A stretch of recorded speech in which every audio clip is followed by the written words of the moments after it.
Hello students, मैं विशाल गुप्ता आपका teacher. कैसे हो आप सब स्टूडेंट्स। इस वीडियो में मैं आपको क्लास 12 का जो हमारा सब्जेक्ट है इंडियन इकोनॉमिक डेवलपमेंट का, उसका चैप्टर नंबर 7 रूरल डेवलपमेंट कराने जा रहा हूँ।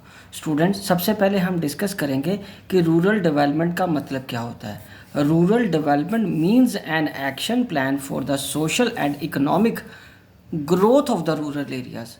ग्रामीण क्षेत्रों का सोशल, सामाजिक रूप से और आर्थिक रूप से उनका जब ग्रोथ होगा, उनका विकास होगा, तो उसको ओवरऑल हम क्या बोलेंगे, rural development. The action plan is to focus on lingering and emerging. Lingering मतलब जो काफ़ी देर से पेंडिंग प्रॉब्लम्स उनकी चल रही हैं, उनका जब सोल्यूशन ढूंढेंगे, और इमर्जिंग मतलब जो न्यू चैलेंजेस आ रहे हैं रूरल एरियाज़ में, उनके लिए क्या एक्शन प्लान हम बना रहे हैं। तो मेन पेंडिंग प्रॉब्लम्स क्या हैं, challenges of rural credit and challenge of rural marketing. और मेन इमर्जिंग चैलेंजेस, जो न्यू चैलेंजेस आ रहे हैं, उनमें पहला मेन है the need for diversification of productive activities, और दूसरा नीड फॉर ऑर्गेनिक फार्मिंग। ठीक है बच्चों, तो अब हम बात करते हैं कि सिग्निफिकेंस क्या है रूरल डेवलपमेंट की, क्यों ये एक ज़रूरी चीज़ है। Significance of rural development emerges from the fact that bulk of our population lives in a rural area loaded with abject poverty. Overall growth of economy would be distinct economy unless it is obliged with the growth and development of the rural area। ठीक है, जब वो growth होगी, rural और areas की development growth एक साथ होगी, तभी ओवरऑल इकोनॉमी में ग्रोथ आ सकेगी। अगर रूरल एरिया पिछड़े रहेंगे तो overall growth of the economy नहीं आ पाएगी, हमारा देश उतना खुशहाल नहीं हो पाएगा। अब हम आगे डिस्कस करते हैं lingering challenges of rural development. Guys, lingering challenges जैसे कि मैंने आपको बताया कि पेंडिंग चैलेंजेस होते हैं। पहला क्या है, rural credit and agriculture marketing. इसके दो चैलेंजेस हैं। पहले हम डिस्कस करेंगे rural credit. So rural credit और agriculture credit means credit for farming. Credit is the life line of farming activities in rural area. This is because of two reasons. पहला, most farming families in India are small and marginal holders producing just enough for subsistence.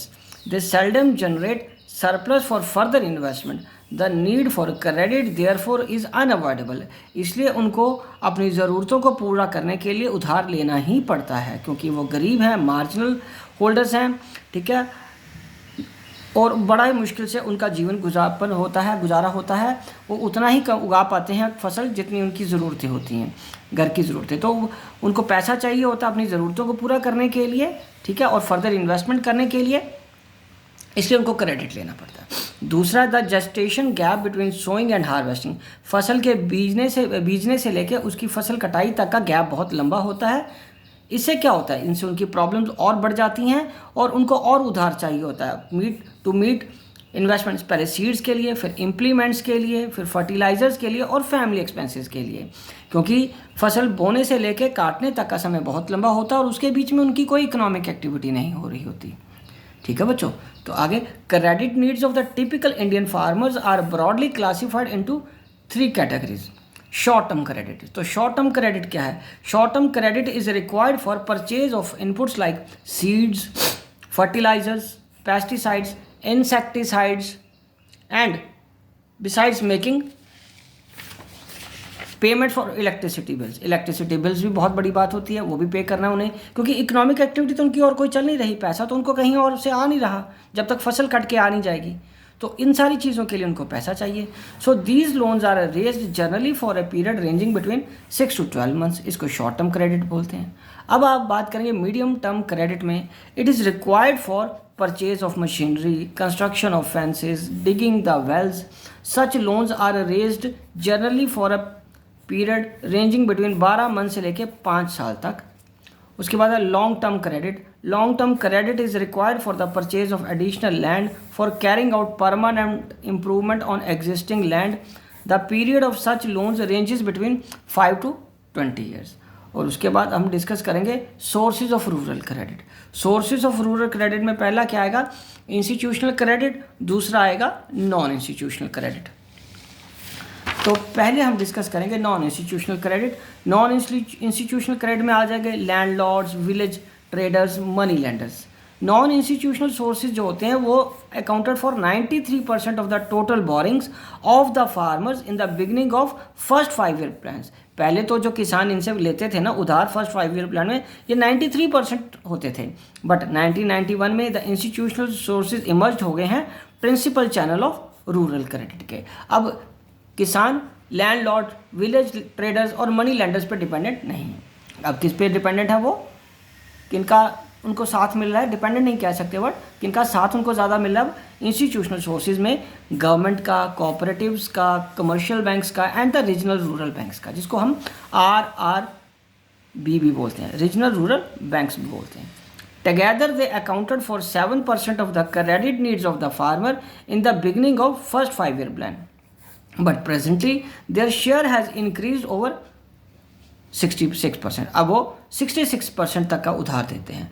Total institutional credit कितना है, 15% तो दे रही हैं almost credit cooperative credit society, 75% दे रहे हैं commercial banks, और rest किन से आ रहा है, रीजनल रूरल बैंक से। ठीक है, ओके बच्चों, चलिए अब हम आगे बढ़ते हैं।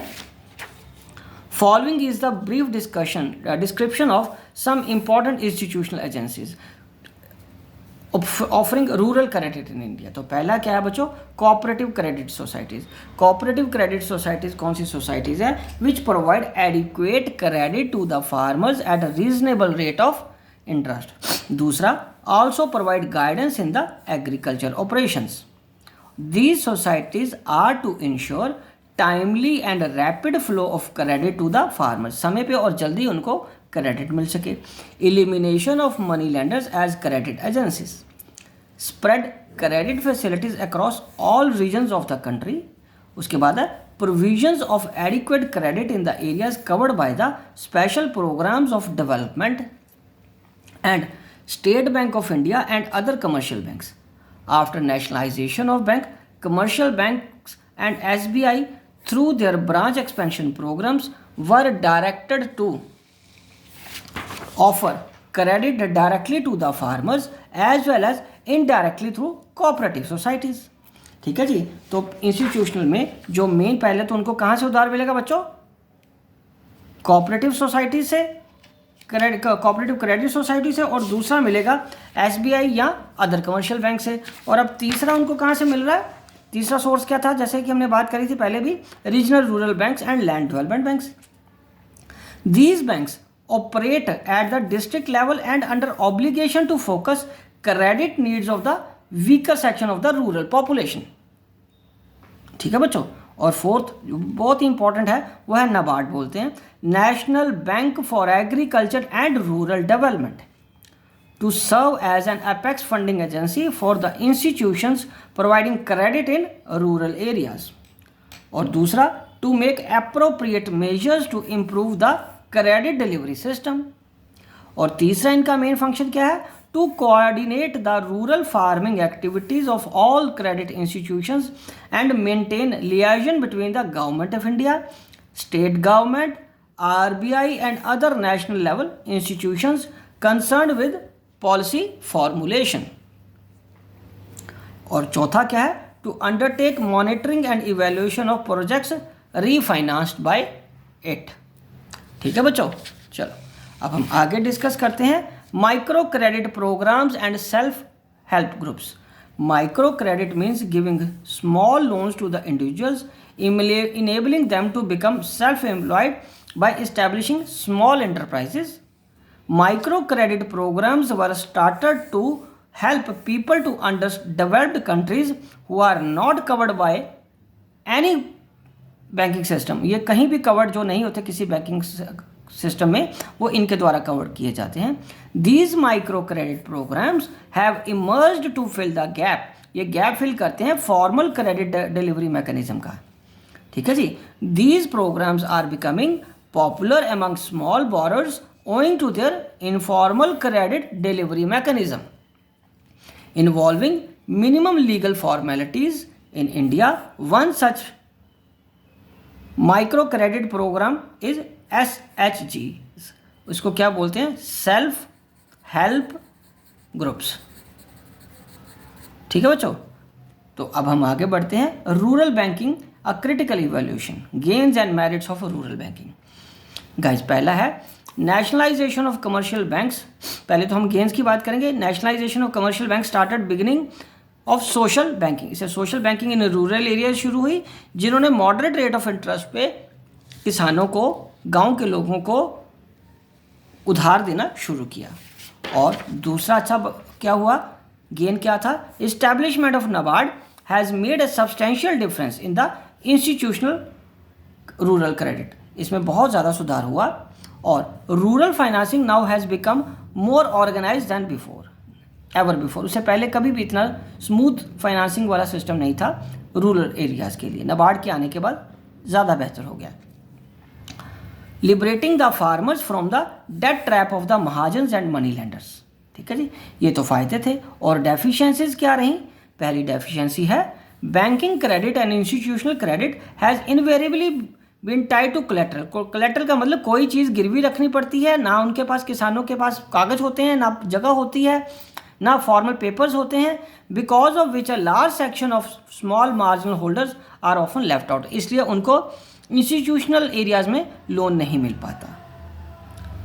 Many times due to political compulsions of the governments there is not strictness in recovery of loan. तो रिकवरी ऑफ लोन में कोई स्ट्रिक्टनेस फिर नहीं यूज होती। Apart from commercial banks, most financial institutions have failed to develop a culture of saving among farming families. Commercial banks के अलावा most financial institutions अभी तक उस तरीके से सेविंग का कल्चर फार्मिंग फैमिलीज़ में डेवलप नहीं करा पाए, जिससे कि वो थोड़ा थोड़ा सेव करके अपनी ज़रूरतों को पूरा कर सके, instead of taking loan for each and every item. या किसी भी चीज़ के लिए उनको लोन लेने की ज़रूरत ना पड़े, वो थोड़ा थोड़ा करके सेव करना शुरू करें टू अवॉइड लोन्स। ठीक है बच्चों, तो ये टॉपिक बेटा यहीं पे कंप्लीट होता है। आई होप कि आपको अच्छे से समझ आ गया होगा। आप इसी तरह मेरे चैनल को सब्सक्राइब करके वीडियोस देखते रहिए और अपना कोर्स कंप्लीट करते रहिए। Wishing you good luck.